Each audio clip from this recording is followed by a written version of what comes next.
Okay, Kong Toby, napatawag kami. I was watching the news the other day. Nakita ko yung sagutan ninyo ni Congresswoman Swansing at saka ikaw kasi hinihingi mo no na sabi mo nga na bakit lahat ng mga ahensya hinihingi natin, 'di ba, line by line yung kanilang budget. Pero bakit pagdating sa Kongreso, ano na lang, kumbaga bulk na lang yung kabuuan na lang na budget, walang line by line item. So tapos, syempre, nangangatwiran si Congressman Mika, pero sa huli, parang hindi kayo pinagbigyan. Ano ba talaga ang SOP? Ngayon lang ba yan nangyari na hindi pinapakita ng Kongreso ang line by line?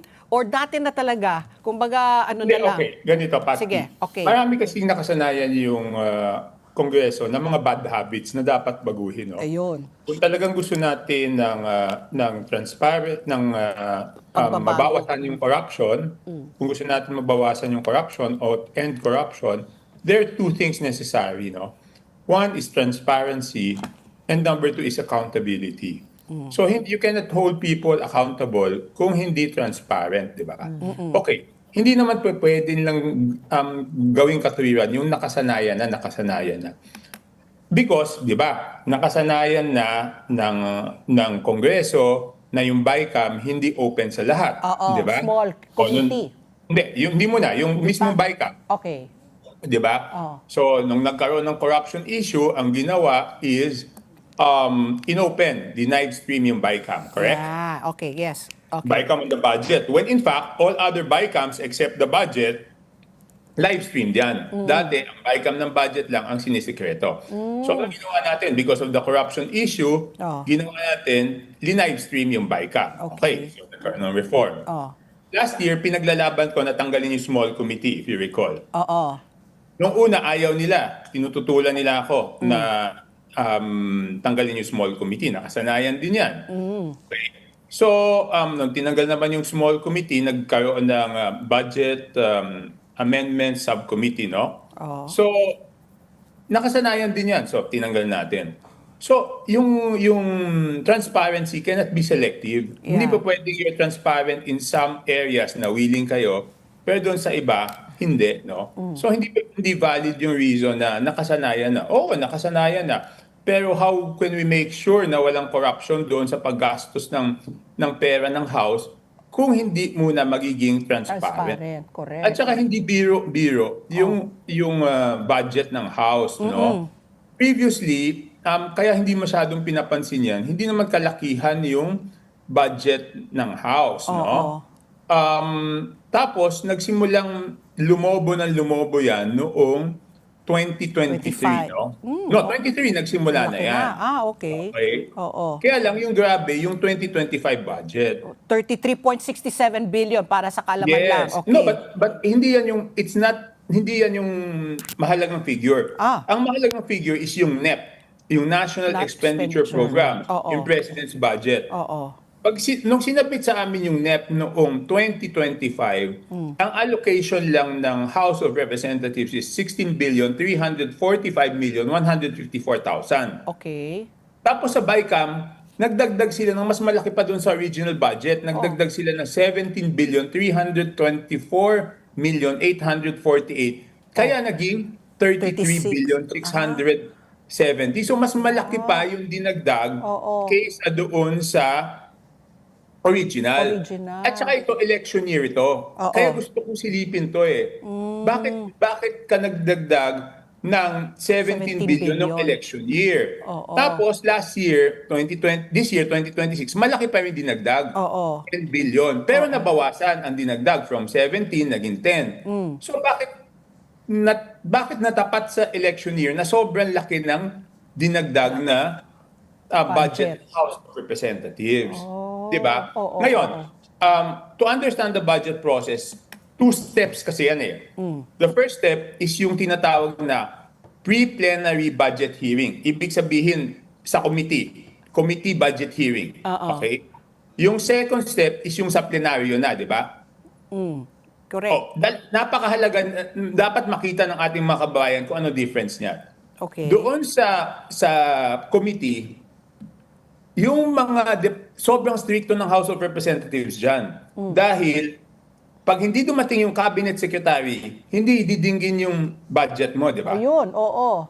Oh. Because doon sa committee, doon lang pwede mong tanungin ng direkta yung cabinet secretary at doon lang siya pwede magsalita. Kasi Yeah. pagdating sa plenary, ang nagsasalitaan lang to defend the budget is the vice chair of the Committee on Appropriations na responsibilidad na depensahan yung departmentong yon. Correct. Di ba? Oo. So, ang sinasabi nila, dapat sa plenaryo na lang pag-usapan yung budget ng House. Sabi ko, hindi. Dapat magsimula dito sa committee. Bakit?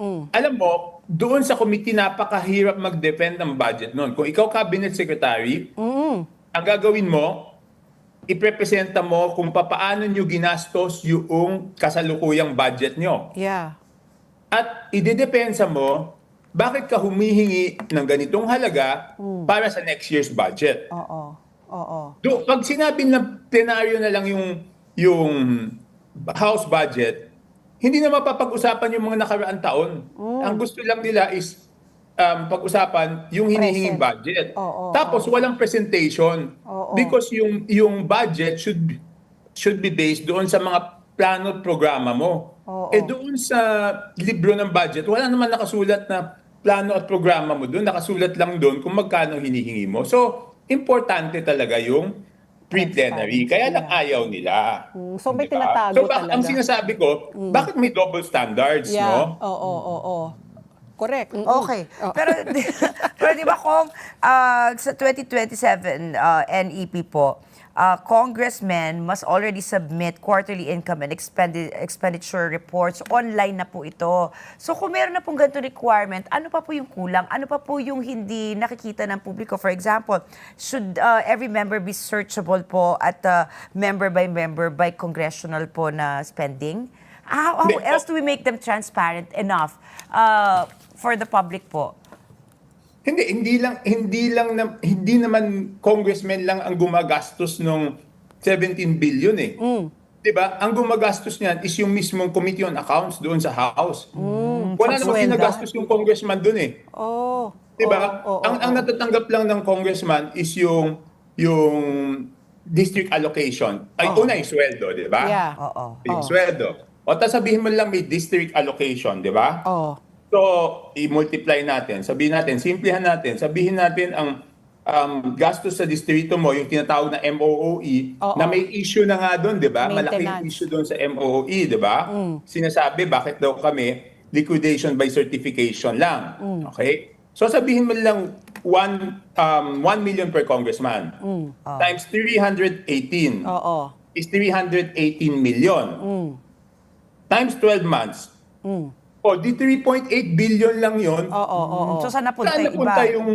yun yung Gusto pwede mo makita. sabihin na ginamit ng congressman sa distrito niya.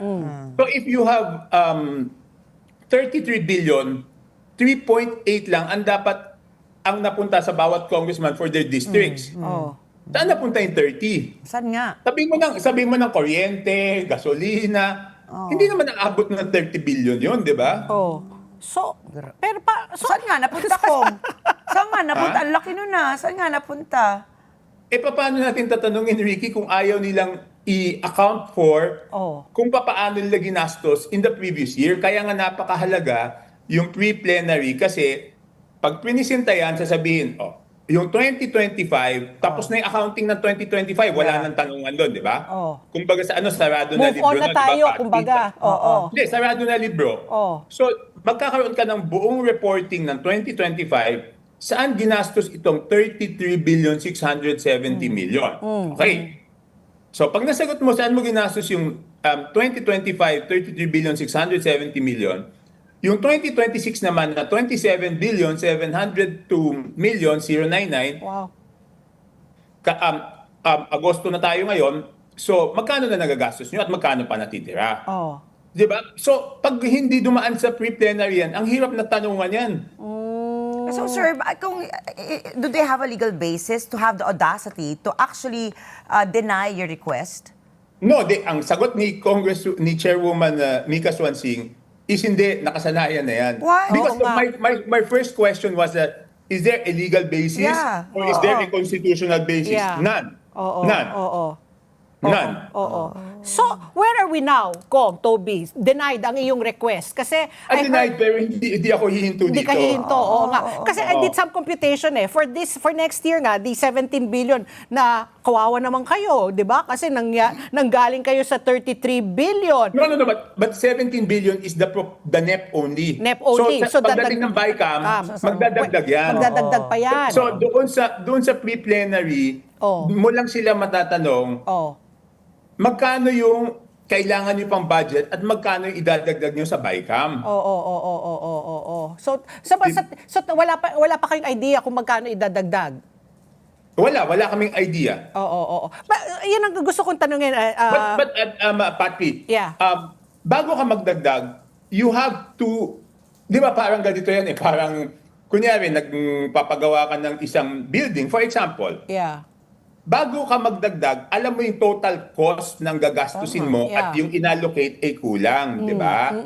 So sa gobyerno naman, kailangan ipresenta mo kahit sa ang level ng gobyerno yan, kahit sa local government unit, you have to present your plans and programs for the next year because that is what will justify your spending program. Correct. Di ba? Yeah.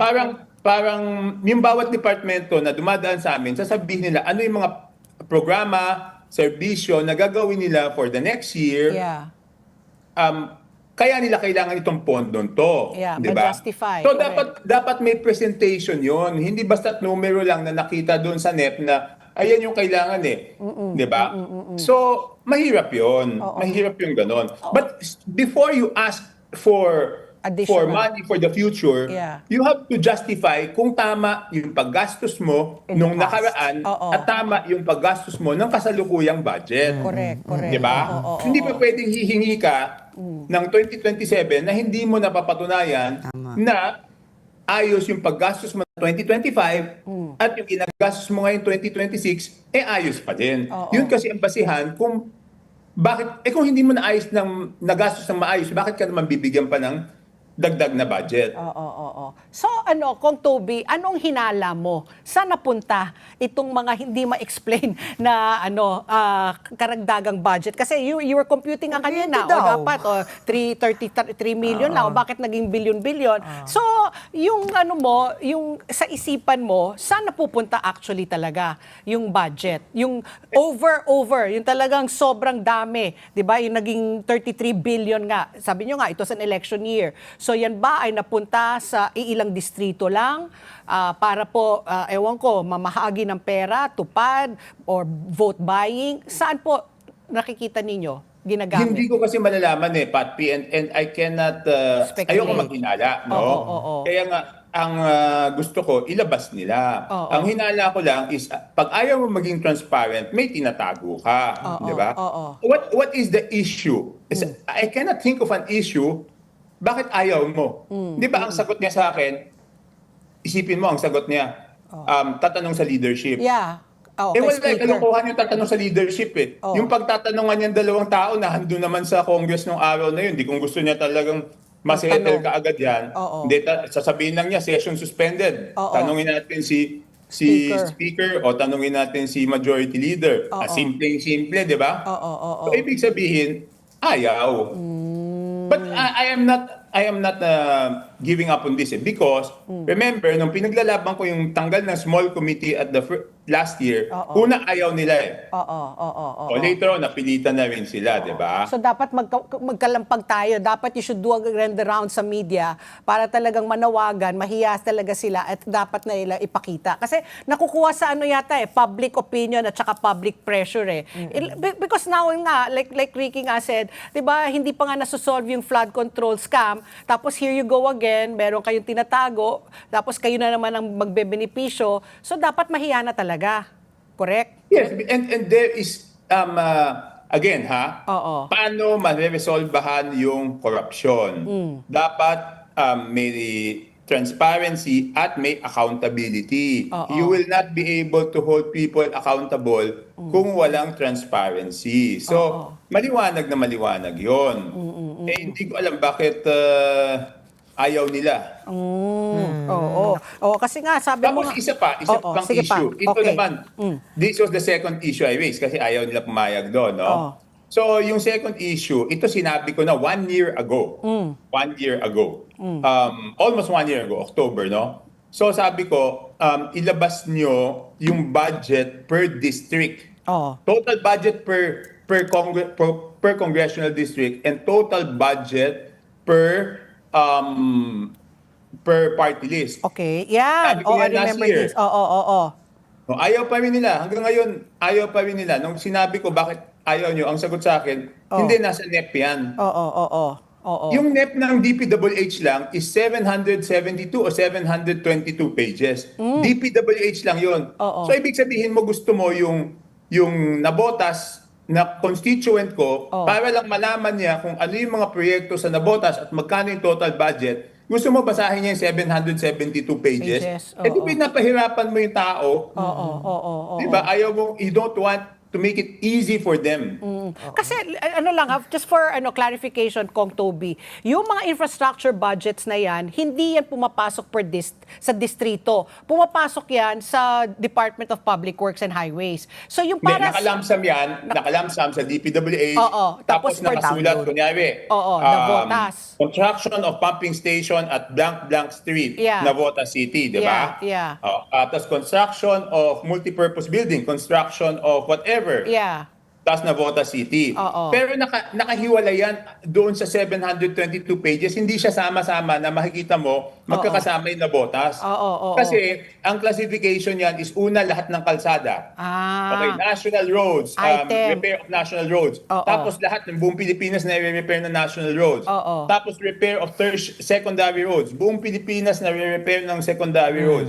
Repair of tertiary roads. Buong Pilipinas na i-repair na tertiary roads. Drainage bridges. Buong Pilipinas. Isipin mo kung ikaw tiga na So botas. go through it. Hindi pala per district. Hindi siya ang hinihingiin ko lang, Pat P, is padaliin natin doon sa mga kababayan natin na makita kung ano yung proyekto sa distrito nila. Pagsamasamahin natin lahat, kaya kung tulay man yan, kalsada man yan, sama-sama sila at nakatotal. At lahat ng distrito makikita ng bawat congressman at makikita ng bawat mamamayan. Because hindi naman tayo umaasa na pantay-pantay, di ba? May Pero favoritism. dapat patas. Ay, Patas. It should not be equal, but it should be Fair. equitable, Equitable and and fair. fair. Yeah. How So, may will you know if maliit it is na- equitable and fair if hindi mo makukumpara, di ba? Yeah. At saka ito'y napakahalaga. This is the most important thing. Doon sa 2025, kung ginawa yan noong 2025 budget, mapre-prevent yung kalokohan noon. Bakit? Kasi pag dinivide mo yan, just for simple averaging, the number of the total budget of DPWH for infrastructure, divide mo by the number of districts, more or less yan, it's about 2 billion average. Average. Yeah. 2 billion, no? So may makakakuha ng below 2, may makakakuha ng above 2, walang problema doon. But if 2 billion is the average, paano may distrito makakakuha ng 20 billion? Hindi ibig sabihin magdududa ka noon. At yung mga nakakuha ng 20 billion, yun yung mga in-inspect ni Presidente at ni Sec Vince na may substandard at may hindi ginawang proyekto ng SunWest. So ibig sabihin, kung noon pa lang nakita na namin mga congressman yan na lumobo dito, magtataka ka na, bakit lumobo dyan? More or less dapat nasa 2 billion lang yung budget per districts, di ba? Tapos, okay, number 1 yan. Pangalawa, pag hindi naman nila linabas yung sa party list, makikita natin na may mga party list tulad ng Tingog, ang budget na naipasok nila sa BICAM lang, BICAM, is over 5 billion. Wow. So, paano namang mas malaki pa yung budget nung isang party list kaysa doon sa district. Distrito. Hindi yun ang mahalaga eh. Ang mahalaga, Pat P, may district congressman lahat ng distrito. Yung budget ng party list, wala namang ibang pupuntahan yan kung hindi isa sa mga distrito sa buong Pilipinas. So bakit kailangan pa siyang dumaan sa party list hindi na direkta doon sa distrito. Correct. Oo. Kaya nga That's why nga dapat yung party list na nga yan talagang i-abolish na talaga yan Kung Toby Or at least, the very least, talagang bawasan yung kapangyarihan. At saka meron pa silang 3 seats. Depende kung gaano kalakas ka, di ba? Dinaig ka niya talaga. Pero Kung Toby, ito na yung huli. Just for that I understand it more kasi we're running out of time. Yeah, so yeah, yeah. yung budget ng Congress, that's just really for the salaries of the Congress. Lahat. Salaries ng, sige, yung sinabi ko is yung MOE, di ba? Yeah, maintenance, operating. MOE ng bawat congressman. Yeah, okay. correct. So, salary ng staff, salary namin, gasolina, kuryente. Sabihin mo na may capital outlay, magtatayo ng building, bibili ng sasakyan, everything. Pero how can you, ma-imagine mo, hindi ko ma-imagine paano gagastos ng 33 billion.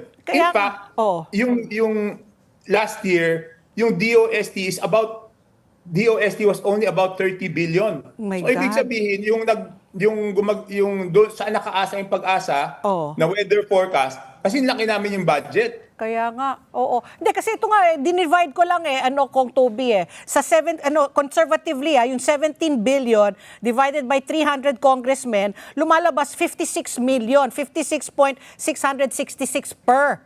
So, kung i-divide mo pa talaga ang laki, kaya ang dami gusto talaga maging kongresista. Kasi ang laking pera. Hindi nga, sinabi ko na hindi naman yun Hindi naman yung yun. sa MOE. Yung salaries, No, but I'm saying yung MOE. Sabihin mo ng 1 million, sabihin mo ng ang salary namin is I think 200,000 So whatever. Basta yung MOOE, yun kasi yung malaki, yung district allocation, 1 million per month na nga Yeah. 3.8 billion lang yun Sabihin mo na kasama yung salary namin, umabot siya ng 5 o 6 billion. Saan napunta yung iba? Kaya nga, sana punta talaga ng iba. Ay, nako. Kanina pa natin tinatanong. Oo nga Na hindi masagot-sagot. Tatanungin ko nga, ito na, huli, before we let you go, si Orly Gutesa, reaction mo kay Orly Gutesa na nag-recant na dun sa sinabi na hindi naman daw pala siya nag-deliver ng mga maleta ng pera kaya dating Speaker Martin Romualdez. At punersa lang daw siya ni Mike Defensor. Hindi, yan ang sinasabi ko I think that's what you get because ang problema is this, no?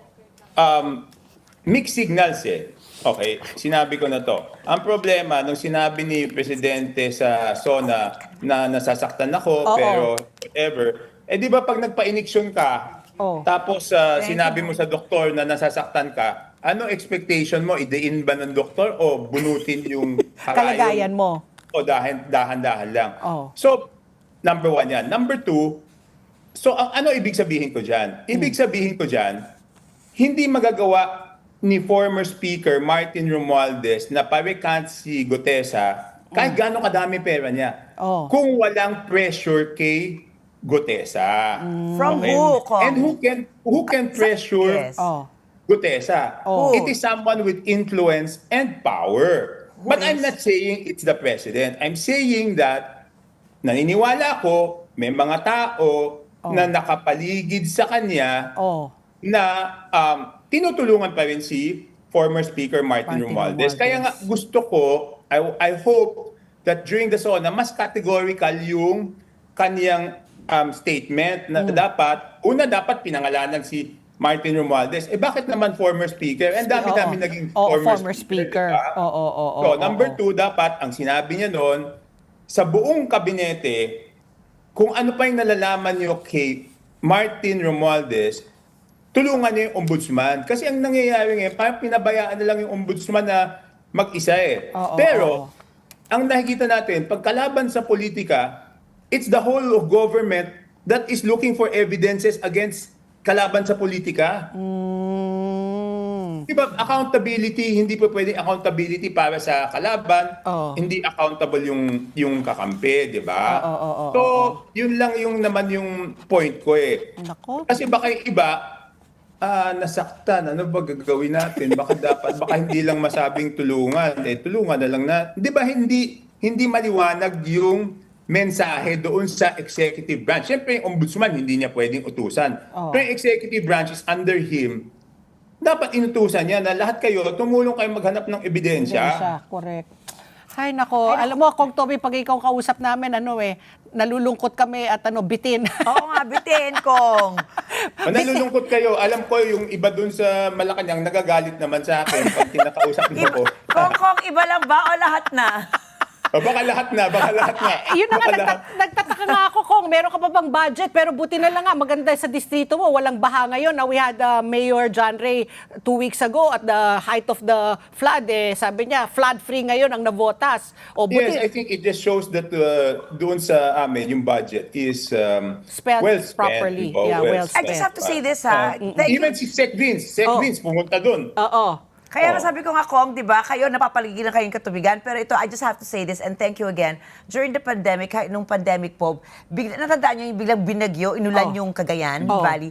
Navotas ang nagpadala ng mga boats all the way to Cagayan to rescue yung mga naiwan sa ibabaw. Kaya sabi ko nga, ang galing din ng Navotas. Hindi Kaya lang yun, sila. Ricky. Hindi lang kami pinaliligiran ng tubig. Yung tubig na nakapaligid sa amin, mas mataas kaysa dun sa kalsada Sa namin. kalsada. Oh, di ba? Yun na nga. Oo. Pero ang maganda sa inyo, Kong, wala kayong crocodile. Kaya wala rin kayong baha. Walang crocodile. Hindi, Wala as kayong long crocodile as- sa ito may Navotas. caveat naman dito. As long as ayos yung navigate. That's why Ayan. every Yun na time, nga, pag-usapan natin sinasabi sa ko kay Sec susunod, Vince, Kong. Oo. sinabi ko na kay Sec Vince, paggawa na yung pangalawang navigate. Kasi kung titignan yung navigate, unang-una luma na siya, Yeah. may mga abnormal sounds. Pangalawa, naaapawan na siya ng tubig. Oo. At hindi naman kami magician, no? Hindi naman namin kayang pigilin yung tubig kung tira yung Hindi kasi yung Moses, navigate, ipapart yung Red Sea. Di ba? Ako, Toby, sige, laging kulang ang 30 minutes kasama ka. I wanted to discuss 3 issues with you. Yun na nga. The first was the budget ng camp. Tapos second, si Orly Gutesa, pero medyo nasagot mo na. Third nga, yung Navotas At na saka yung nahapyawan. waste too, and yung yun na nga, yung pagtapon, yung penalty sa pagtapon. Kaya- Pero we have to reserve that next Hindi, time. yung huli, yung pagtapon, sige. no? Oh. Bakit ba sinabi ko na ang penalty is maglinis ng kanal? Oh. Because, number one, pag pinanalyze mo na naman sila ng fine, sasabihin, ang hirap na ng buhay namin.